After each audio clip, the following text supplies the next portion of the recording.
Hyderabad real estate ప్రస్తుతము ఏ పరిస్థితిలో ఉంది? ఎలా ఉంది? నిజంగా ఫ్యూచర్‌లో కోలుకుంటుందా? ఇప్పుడే ఇంకా రేట్స్ తగ్గటానికి అవకాశం ఉందా? లేదా అవకాశం ఉంటే ఎంతవరకు రేట్స్ తగ్గొచ్చు? పుంజుకుంటే ఎప్పటికి పుంజుకోవచ్చు? అనేది ఒక విధమైన చాలామంది మన ఇన్వెస్ట్‌మెంట్ చేయాలనుకునే వాళ్ళలో ఒక ఒక రియల్లీ ఛాలెంజింగ్ క్వెషన్ అనమాట. ఆ క్వెషన్‌కి కూడా ఏంటంటే ఏ విధంగా మనము ఒక రీజన్‌గా, లాజిక్‌గా మనము ఈ వీడియోలో మనము డిస్కస్ చేద్దాము. Ah, hello viewers, welcome to real boom. నా పేరు Olluru Venkateswarlu. I am retired general manager from Airport Authority of India. I have been in this field for the last more than 10 years as a analyst and as a investor also. ఈ వీడియోలో ఏంటంటే ఇందుట్లో ముఖ్యంగా మనము గమనించాల్సింది ప్రస్తుత పరిస్థితుల్లో Hyderabad real estate last elections ముందు కాడి నుంచి కూడా ఏంటంటే 2020 ఎలక్షన్స్ ముందు కూడా అంత ముందు కూడా ఏంటంటే 2023 నుంచే కొంతవరకు ఏంటంటే ఎఫెక్ట్ అయితే పడింది. మనకి ఇండికేషన్స్ అయితే స్టాగ్నేషన్ వచ్చింది అన్నట్టుగా తెలుస్తుంది. ఏ విధంగా అంటే ఎప్పుడైతే మనకి 2023లో నియోపోలిస్‌లో యాక్షన్ జరిగిందో అక్కడ ప్రాపర్టీ ఒక ఎకరము 100 crores వరకు వెళ్ళటం, దానివల్ల ఏంటంటే అఫోర్డబిలిటీ కానీ మిగతా చుట్టుపక్కల ఆ ప్రాంతాలు కానీ టోటల్ ఓవరాల్ హైదరాబాద్ చుట్టుపక్కల రేట్స్ అనేది పెరగటం అనేది బాగా జరిగింది. అది ఆర్టిఫిషియల్‌గా అవ్వచ్చు, అది ఎందుకంటే రియాలిటీకి మించిపోయిన అది రేట్స్ అనమాట. దానివల్ల ఏంటంటే అఫోర్డబిలిటీ లేకపోవటం వలన చాలా వరకు ఏంటంటే సేల్స్ అనేది జరగట్లేదు. దాన్ని మనము ఒకసారి గమనించినా కూడా ఏంటంటే 2023 మనము సేల్స్ అనాలిసిస్ చూసుకుంటే ఏంటంటే 2023-24లో కూడా ఏంటంటే మనము టాప్ 7 సిటీస్ ఏది బాంబే, ఢిల్లీ, చెన్నై, బెంగుళూరు, పూణే వరకు కూడా చూసుకుంటే ఏంటంటే 2023 నుంచి 24కి మనము జూలై నుంచి సెప్టెంబర్ వరకు స్టాటిస్టిక్స్ అయితే ఏంటంటే ఢిల్లీలో యావరేజ్ ప్రైస్ అనేది పర్ ఎస్ఎఫ్టీ 57% పెరిగితే అదే చెన్నైలో 22%, బాంబేలో 21%, బెంగళూరులో 15%, హైదరాబాద్లో వచ్చేలకే ఓన్లీ 7% వరకే పెరగడం జరిగింది. అంటే ఒక ఇండికేషన్ అనమాట. ఒకప్పుడు హైదరాబాదు యావరేజ్ ప్రైసెస్ చాలా మిగతా సిటీస్ కన్నా ఎక్కువ ఉండేవి అనమాట. అక్కడ ఇండికేషన్ అయితే మనకి ఒక విధంగా అందినట్టు అయింది యాక్చువల్గా. ఆ తర్వాత ఎలక్షన్స్ రావటం, ఆ తర్వాత గవర్నమెంట్ మారటము, చాలా వరకు గ్యాప్ వచ్చిందనమాట. ఇప్పుడు కూడా ఏంటంటే రీసెంట్గా మొన్న 2000 2025 రిజిస్ట్రేషన్స్ కూడా ఒక నైట్ ఫ్రాంక్ ఇండియా రిలీజ్ చేసింది. దీంట్లో ఏంటంటే ఇక్కడ సేల్స్ అనేది 2023కి 24కి కూడా కానీ 25కి కానీ చూసుకుంటే ఏంటంటే జనవరి సేల్స్ అనేది తగ్గింది. అదేంటంటే 5454 నుంచి 5444 వరకు రిజిస్ట్రేషన్స్ అనేది తగ్గిందనమాట టోటల్గా. మేబీ ఇది చాలా మైనర్ అనుకోండి. కాకపోతే ఏంటంటే ఇందులో ఒకటైతే ఇండికేషన్ అయితే ఇస్తుంది ఏంటంటే ఒక 3% మనకి రిడక్షన్ అయితే అయింది. కాకపోతే ఏంటంటే ఇందులో ఒక రిజిస్ట్రేషన్స్ బిలో 50 lakhs వరకైతేనేమో రేట్లు అనేది చాలా తగ్గటం జరిగింది. అదే మనకి లగ్జరీ సెగ్మెంట్లో 12% పెరిగింది. అంటే 1 crore అండ్ అబోవ్ లగ్జరీ సెగ్మెంట్లో 738 రిజిస్ట్రేషన్స్ అయితే 2024లో 25 జనవరిలో అదే 823 రిజిస్ట్రేషన్స్ అయినాయి. అంటే 12% హైక్ అయిందనమాట. అంటే ఒక కోవిడ్ సిచ్యువేషన్ తర్వాత చాలా వరకు ఏంటంటే లగ్జరీ సెగ్మెంట్లో అండ్ వీకెండ్ ప్రాపర్టీస్లో కానీ అండ్ పర్టికులర్ కేటగరేషన్ ఆఫ్ సెగ్మెంట్లో ఏంటంటే హైదరాబాద్లో ప్రాపర్టీస్ అనేది సేల్స్ అనేది ఎక్కువ అవుతుంది మిగతా సెగ్మెంట్స్ కన్నా. దీన్ని బట్టి ఏంటంటే చూస్తుంటే మనకి హయ్యర్ ఎండ్ అమ్యూనిటీస్ కానీ మీకు లగ్జరీ సెగ్మెంట్‌లో బాగా డిమాండ్ అనేది ఇంకా ఉంది అని తెలుస్తుంది. దీనికి కారణాలు చూసుకుంటే మనము చాలా వరకేంటంటే క కంపెనీసు ఐటీ కంపెనీస్ వరల్డ్ వైడ్‌గా గ్లోబల్ జెయింట్స్ కూడా రావటం జరిగింది. అట్లనే ఆటోమేటిక్‌గా ఐటీ అయితే అట్లానే ఉంది. కానీ ఇప్పటి వరకైతే శాలరీ పరంగా కూడా ఏమాత్రం తగ్గలేదు. కాకపోతే ఏంటంటే ఇప్పుడు సినారియో చేంజ్ అవ్వడానికి అవకాశం ఉంది అనిపిస్తుంది ఒక్కోసారి. ఎందుకంటే ఆహ్, యూఎస్ ప్రెసిడెంట్ అక్కడ ట్రంప్ సార్ రావటం వలన ఏంటంటే అక్కడ దాని యొక్క ఇంపాక్టు ఇండియాలో కూడా కొంతవరకు ఉండబోతుందనేది మనకు తెలుస్తుంది. చాలా వరకు ఏంటంటే ట్రేడ్ వార్ రాబోతుందేమో అనేది ఒకటి అనిపిస్తుంది. దానివలన అప్పుడు అక్కడ ఉద్యోగాలు పోతే దాని యొక్క ఇంపాక్ట్ రియల్ ఎస్టేట్ మీద నెగెటివ్ అనేది ఉండబోతుంది. ఈ స్టేజ్‌కి ఏంటంటే ఇప్పుడు ఈ పరిస్థితుల్లో మ్యాక్రో లెవెల్‌లో ఏంటంటే ఇప్పటివరకైతే బాగానే ఉంది. కానీ ఫ్యూచర్‌లో ఎలా ఉంటుంది అనేది ఖచ్చితంగా కొన్ని అంత టైమ్ హ్యాస్ టు డిసైడ్ అనమాట. కాకపోతే డెఫినెట్‌గా ఏంటంటే అనదర్ 6 మంత్స్ వరకైతే మార్కెట్ ఇలానే ఉండబోతుందనేది మాత్రం మనం గ్యారంటీగా చెప్పగలము. పుంజుకోవటానికి టైం పడుతుంది. కారణం ఏంటంటే ఇది టగ్ ఆఫ్ వార్ అనమాట. యాక్చువల్‌గా మౌలిక వసతులు పరంగా చూసుకుంటే more than 1.5 lakh crores of rupees మౌలిక వసతులు ఇప్పుడు తెలంగాణ, హైదరాబాద్ సరౌండింగ్స్ ఏరియాలో జరుగుతుంది.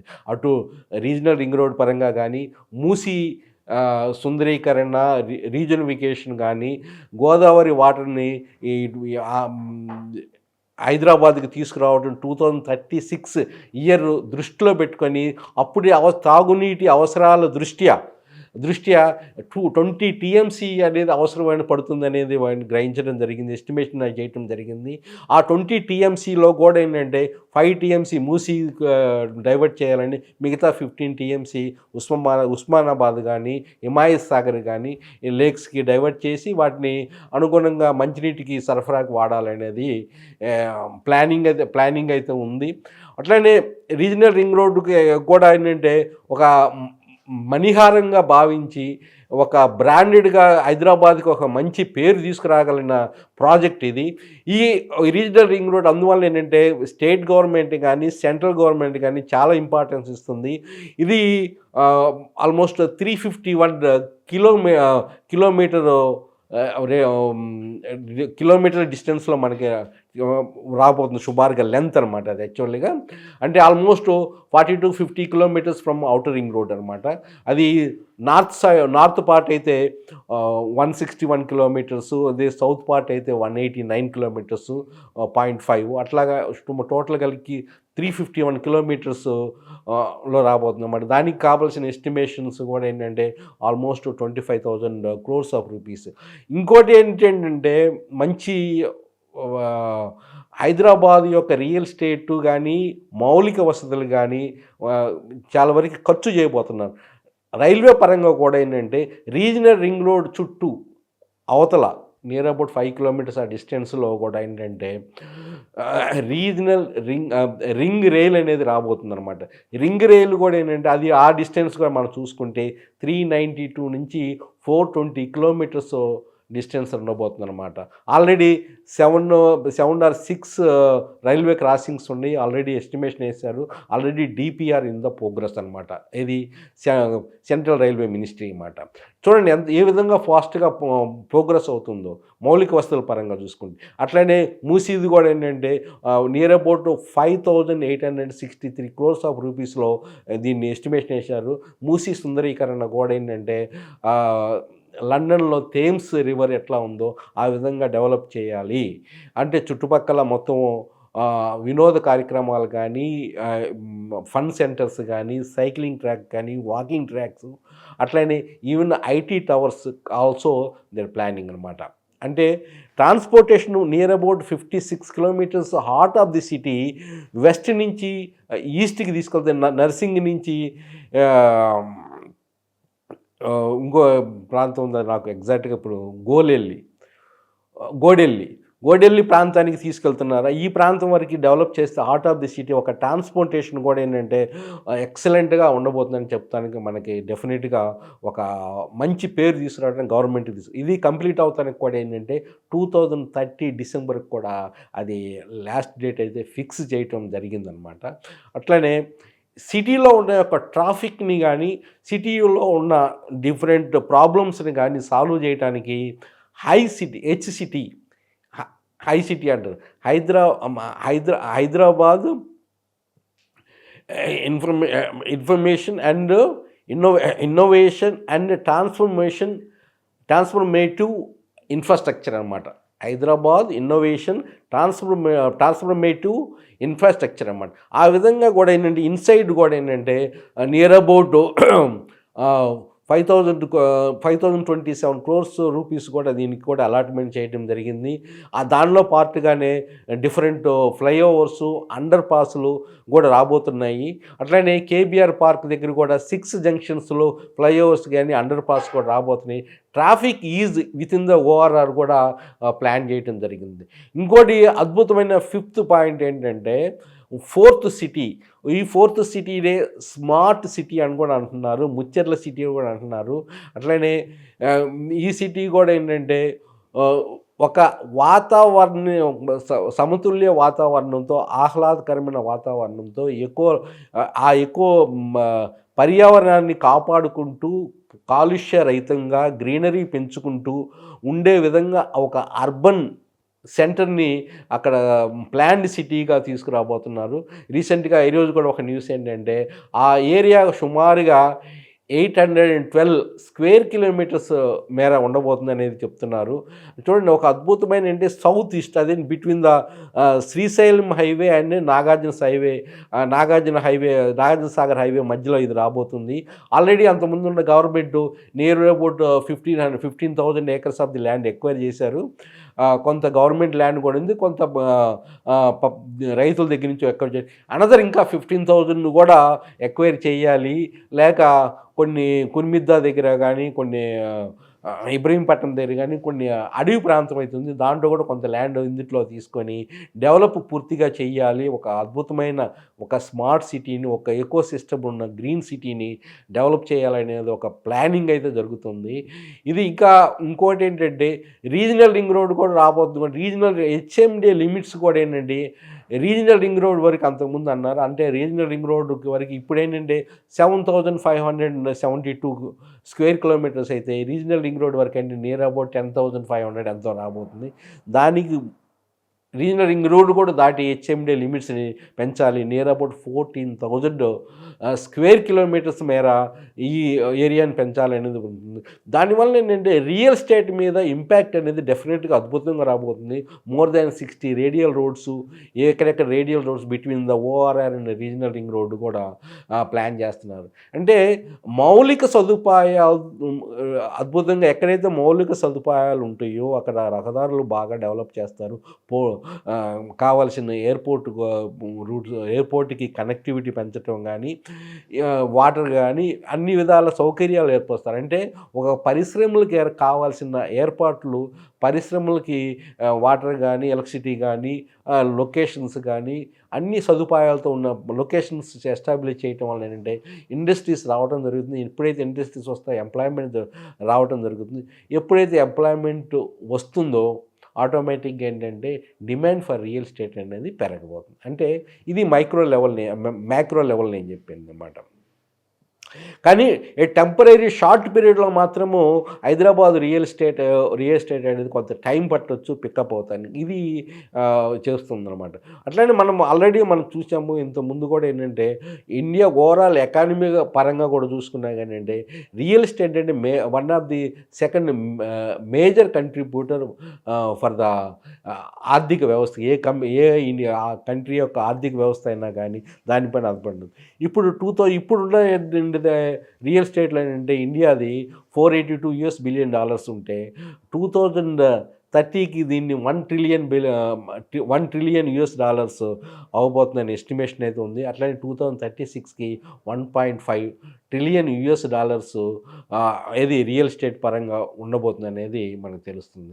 ఇది మనకి పర్సంటేజ్ పరంగా చూసుకుంటే ఇప్పుడు 7.5 ఉంటే 2036కి నియర్ అబౌట్ 10.76% రియల్ ఎస్టేట్ యొక్క వ్యవస్థ పరిమాణం అనేది మన టోటల్ పరిమాణంలో ఉండబోతుంది 10%. అంటే ఇట్స్ నాట్ ఏ జోక్. అంటే రియల్ ఎస్టేట్ని ఎవరు ఏ గవర్నమెంట్ వచ్చినా కానీ ఆటోమేటిక్గా ఏంటంటే మౌలిక వస్తువులు కానీ రియల్ ఎస్టేట్ అనేది జాగ్రత్తగా చూసుకోవాల్సిన బాధ్యత అయితే ఉంది. ఎందుకంటే చాలా వరకు ఏంటంటే it is clubbed with your development, అభివృద్ధితో ముడిపడి ఉంది. ఏది రియల్ ఎస్టేట్ యొక్క డెవలప్మెంట్ అనేది ఆటోమేటిక్గా అభివృద్ధితో ముడిపడి ఉంది. అభివృద్ధి అది ఎక్కడైతే ఉంటుందో రియల్ ఎస్టేట్ ఇంపాక్ట్ డిమాండ్ అనేది ఉంటుంది.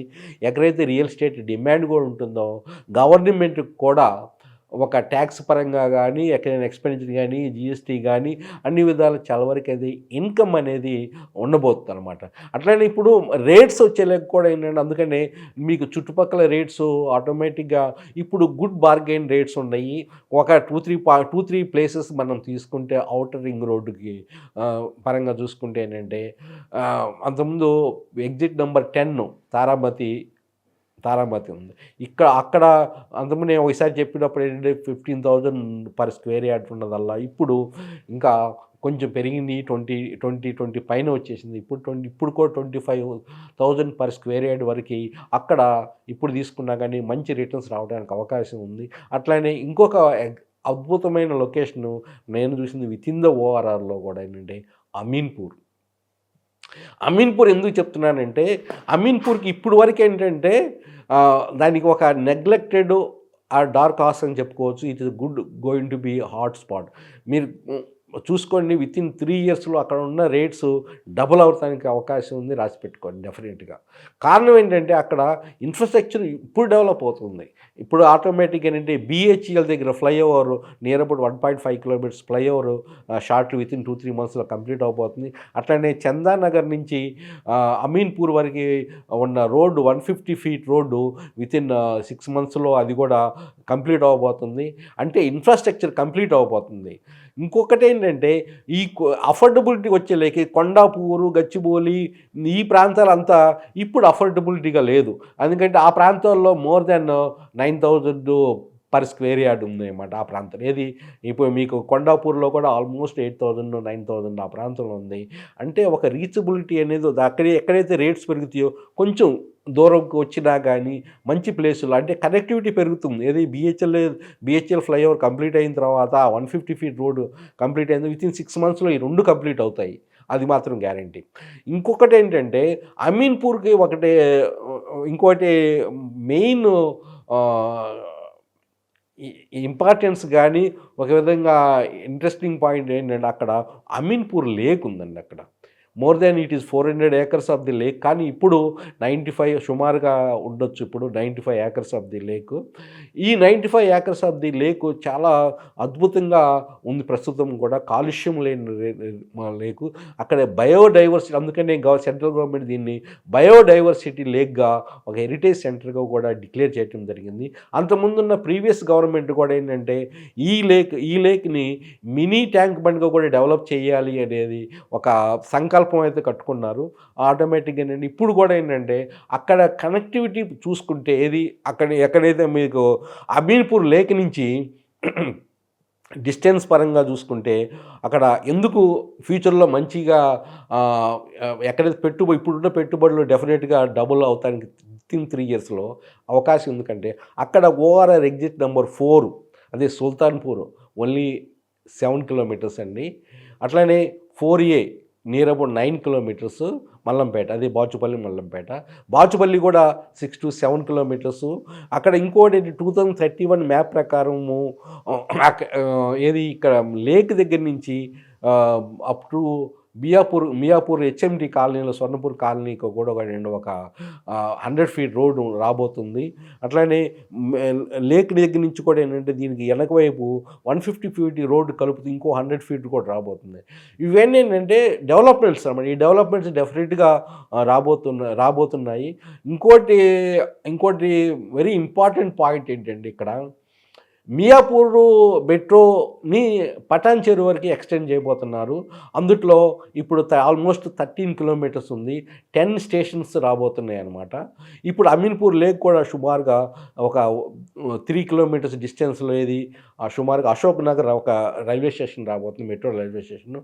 అది ఆల్మోస్ట్ వితిన్ 2.5 to 3 కిలోమీటర్సే ఉండబోతుంది అనమాట. అంటే సిటీలో ఎక్కడికి వెళ్ళటానికి ఔటర్ రింగ్ రోడ్ చాలా దగ్గర అవ్వబోతుంది, ఇటు మెట్రోను దగ్గర అవ్వబోతుంది.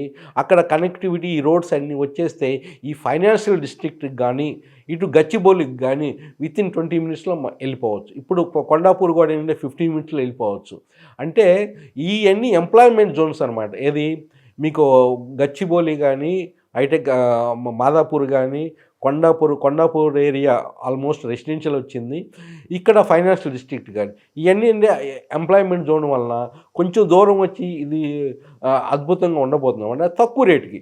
అక్కడ మీకు 9,000 వరకు ఉండదల్లా ఇప్పుడు 6,000 పర్ ఎస్ఎఫ్టీ గేటెడ్ కమ్యూనిటీలో మంచి ఫెసిలిటీస్తో మోర్ దెన్ 100 ఎమ్యూనిటీస్తో ఉన్న గేటెడ్ కమ్యూనిటీలో ఉన్నాయి అక్కడ. అది ఒకసారి మీరు ఎక్స్ప్లోర్ చేయొచ్చు. అది ఎక్స్ప్లోర్ చేస్తేనే ఒకసారి సైట్ కానీ అక్కడ విజిట్ చేస్తే ఆ ఏరియా విజిట్ చేస్తేనే అద్భుతం ఉంది. మీరు విజిట్ చేసేటప్పుడు వీలున్నంత వరకు సాటర్డే సండే ఈవినింగ్ పూట విజిట్ చేయండి. చాలా ఆహ్లాదం. ఎందుకంటే ఆ యొక్క లేక్ వలన చుట్టుపక్కల చాలామంది అక్కడికి వచ్చి వాకింగ్ ట్రాక్ కానీ చాలామంది ఉపయోగించుకుంటున్నారు. ఒక టూరిస్ట్ స్పాట్గా కూడా డెవలప్ చేయబోతున్నారు. ఎందుకంటే టూరిస్ట్ స్పాట్ అనేది హెరిటేజ్ సెంటర్గా డిక్లేర్ చేయటం వలన yearly more than 250 kinds of birds అక్కడికి విజిట్ చేస్తూ ఉంటాయి అన్నమాట. అంటే ఆ లేక్ అంత అద్భుతంగా క్లీన్ వాటర్ లేక్ అది. అక్కడ వాతావరణం చాలా ప్రకృతికి చాలా అద్భుతంగా, ప్రకృతికి చాలా దగ్గరగా ఉంటుందన్నమాట.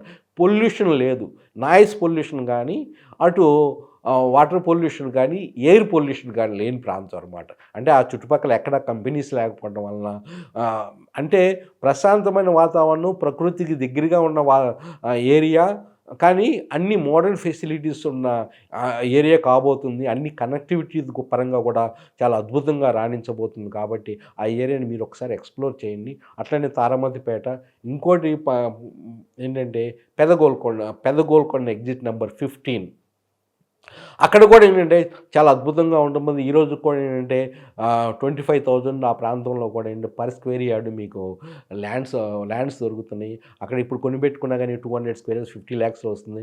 ఇండిపెండెంట్ హౌస్ మీకు మెల్లి క్యాపబిలిటీ ఎప్పుడైతే డబ్బులు వస్తాయో అప్పుడు మళ్ళీ కట్టుకోవచ్చు. గేటెడ్ కమ్యూనిటీలో అన్ని అప్రూవల్ ఉన్న ప్రాంతంలో జోన్స్ కూడా చూసుకొని మీరు ఇన్వెస్ట్మెంట్ చేయటం అనేది చాలా మంచిది అన్నమాట. ఇప్పుడు రాబోతున్న డెవలప్మెంటు మౌలిక వసతులు దృష్టిలో పెట్టుకొని ఈ కొంగర కలాన్ కానీ తుక్కుగూడ కొంగర కలాన్ అంటే కొంచెం beyond the reach of the middle క్లాస్కి అయింది. ఎందుకంటే తుక్కుగూడ మోర్ దెన్ 50,000 పైనే ఉంది అక్కడ ఆ ఏరియాలో. ఇంకొంచెం ముందుకు పోతే బీటీఆర్ శ్రీశైలం హైలో కూడా ఏంటంటే కొన్ని 35,000 పర్ స్క్వేర్ యార్డ్ కూడా కొన్ని ప్రాజెక్ట్స్ ఉన్నాయి. శ్రీశైలం హైవే కూడా ఫ్యూచర్లో 4th సిటీ వల్ల దాని యొక్క ఇంపాక్ట్ శ్రీశైలం హైవే కూడా చాలా డెవలప్ ఉండబోతుంది అనమాట. ఎందుకంటే శ్రీశైలం హైవే కూడా రోడ్ ఎక్స్పాన్షన్ కూడా ఉంది. అక్కడ 2 lanes నుంచి 4 lane చేయబోతున్నారు. అట్లనే బెంగళూరు హైవే కూడా ఏంటంటే 4 lane నుంచి 6 lane చేయబోతున్నారు అనమాట. ఈ దృష్టిలో పెట్టుకొని ఈ 4-5 పాయింట్స్లు కూడా మీరు ఎక్స్ప్లోర్ చేస్తే మంచిగా ఉంటుంది ఒక అవకాశం. అంటే ఎప్పుడైతే మార్కెట్ స్తబ్దతగా ఉందో, స్టాగ్నేషన్లో ఉందో, అవకాశాలు కూడా అట్లా ఉంటాయి. అంటే ఆ అవకాశాలను మనము అందిపుచ్చుకోవాలా, చూడాలా, ఎక్స్ప్లోర్ చేయాలా, విజిట్ చేయాలి. ఎందుకంటే బార్గెనింగ్ కెపాసిటీ అనేది ఇప్పుడే ఉంటుంది. ఆ తర్వాత బార్గెనింగ్ కెపాసిటీ ఉండదు. ఒకసారి టర్న్ అరౌండ్ అయిందనుకోండి, అది అంత తొందరగా మనకి వితిన్ ద రీచ్ అఫోర్డబిలిటీ అనేది పెరిగిపోతుంది. అందువల్ల ఏంటంటే మీరు ఇప్పుడు కూడా ఇన్వెస్ట్మెంట్ చేయాలనుకున్నప్పుడు ఏంటంటే ఒకసారి ట్రై చేయొచ్చు.